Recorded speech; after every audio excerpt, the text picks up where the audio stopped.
Hi guys! Welcome back to my YouTube channel. For today's video guys, gusto lang po magbigay sa inyo ng tip kung paano po natin i-care ang ating mga newborn puppies. So ngayon guys, ayan po yung puppies ni Sir at Ma'am.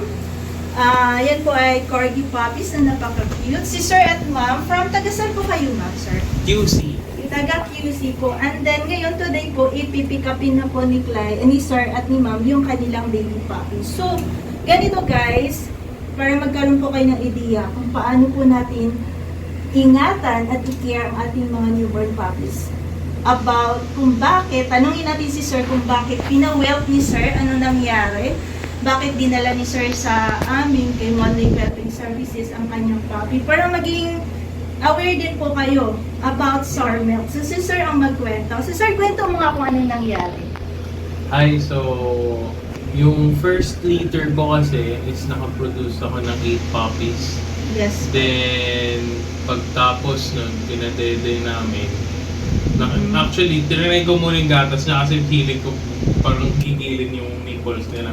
Pagtingin ko, hindi ordinary yung color ng milk niya. So, nagduda na ako dun.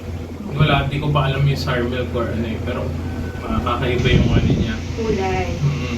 So, yung first liter ko is nag-CS siya. Yes. Then, dalawa actually yung namatay gawa ng hindi na bantayan.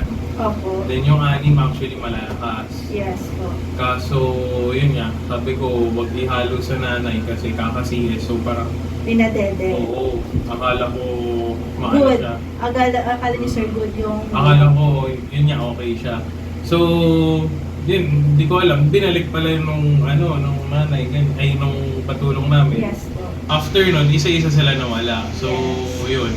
Ito, second liter ko to, 6 yung produce. Okay rin sila, malalakas. Kaso yun nga is hindi ko alam na hindi pala siya nakasipsip ng gatas. Tsaka ng dede.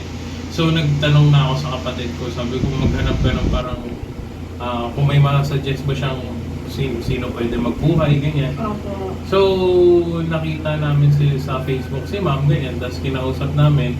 And salamat Ma'am at in-accommodate mo ako kahit sobrang puno kayo na, no?